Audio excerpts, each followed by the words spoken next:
దేవుడు మనకిచ్చిన మాట ఖచ్చితంగా ఆయన నెరవేరుస్తాడు. దేవుడు అవునంటే అవును, కాదంటే కాదు. మాట తప్పుటకు దేవుడు నరుడు కాదు. కాబట్టే ప్రశ్నిస్తున్నాను. ఒక సేవకుడిగా కావచ్చు, సంఘానికి కాపరిగా కావచ్చు, ఒక సాధారణమైన విశ్వాసివి కావచ్చు, ఆ పరిచర్యలో సగటి పరిచారకుడు కావచ్చు, దేవుడు నీకు వాగ్దానం ఇచ్చి ఉండొచ్చు. కారణం ఏమిటంటే, నేను ప్రకటిస్తున్న దేవుడు ప్రవక్తలతోనే మాట్లాడేవాడు కాదు, పాపులతో కూడా మాట్లాడేవాడు. పరిశుద్ధులతో మాత్రమే కాదు, పాపిష్టి వారితో కూడా మాట్లాడేవాడు దేవుడు. వారి స్థితిని తెలియజేస్తాడు. పరిశుద్ధాత్మ దేవుని యొక్క పనే అది. పాపిని పశ్చాత్తాపంలోకి నడిపించడానికి, తన పాపము తనకు గ్రహింప చేయడానికి దేవుడు మాట్లాడతాడు.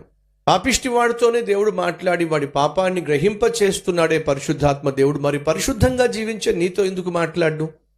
నా ప్రశ్న. ఇంతకీ దేవుడు నీతో మాట్లాడుతున్నాడా? కొన్ని సందర్భాల్లో కొన్నిసార్లు కొంతమంది అంటూ ఉంటారు, మాటలు లేవండి అంటారు. ఈ మాట సాధారణంగా మీకు ఎవరికి అయినా కాస్త మనస్పర్ధలు వచ్చినట్లయితే, వారికి మీకు మధ్య గొడవ అయినట్లయితే, శత్రుత్వం దాపరించినట్లయితే అప్పుడు అనే పదం ఏమిటంటే, అనే మాట ఏమిటంటే, మాటలు లేవండి. ఏమిటి, పలానా వారితో మీరు మాట్లాడరా? లేదండి, మాటలు లేవండి. వాళ్ళకి మాకు మాటలు లేవండి, మాటలు బంద్ అయిపోయినాయి అండి.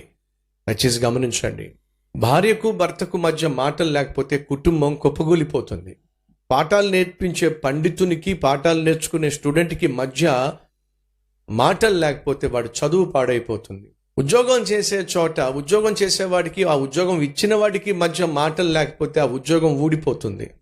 నిన్ను సృష్టించిన దేవునికి నీకు మధ్య మాటలు లేకపోతే నీ జీవితం అర్థం లేకుండా మారిపోతుంది, అర్థరహితంగా తయారవుతుంది. నా ప్రశ్న, ఈరోజు దేవునికి నీకు మధ్య మాటలు ఉన్నాయా? లేక దేవునికి నీకు మధ్య మాటలు లేకుండా పోవడానికి ఏదైనా పాపిష్టి కార్యాలు అడ్డుగా వచ్చేసినాయా? మరొకసారి జ్ఞాపకం చేస్తున్నాను, ప్రార్థన చేసేవాడు సాధారణంగా పాపం చేయలేడు, పాపం చేసేవాడు సాధారణంగా ప్రార్థన చేయలేడు. అంటే సాధారణంగా మనిషి పాపానికి అవకాశం ఇచ్చినప్పుడు, పాపానికి అలవాటు పడినప్పుడు, పాపాన్ని ఆసరా చేసుకుని జీవించినప్పుడు ఆ వ్యక్తి దేవునితో మాట్లాడడం సాధ్యం కాదు. మాట్లాడిన మనస్ఫూర్తిగా మాట్లాడలేడు, మనస్సుతో మాట్లాడలేడు. ఆ ప్రార్థన పెదవులు ప్రార్థనగానే మిగిలిపోతుంది. ప్రశ్న, దేవునికి నీకు మాటలున్నాయా? లేకపోతే జాగ్రత్త, ప్రమాదంలో ఉన్నావు. దేవునికి నీకు మధ్య మాటలు లేకపోతే, ఆయన నీతో మాట్లాడలేనటువంటి స్థితిగా నువ్వు ఉన్నట్లయితే, నువ్వు ఆయనతో మాట్లాడుకోలేని పరిస్థితి నీ జీవితంలో ఉన్నట్లయితే ప్రమాదంలో ఉన్నావు. ఈ విషయాన్ని దయచేసి మర్చిపోవద్దని ప్రభు పేరట మనవి చేస్తున్నాను.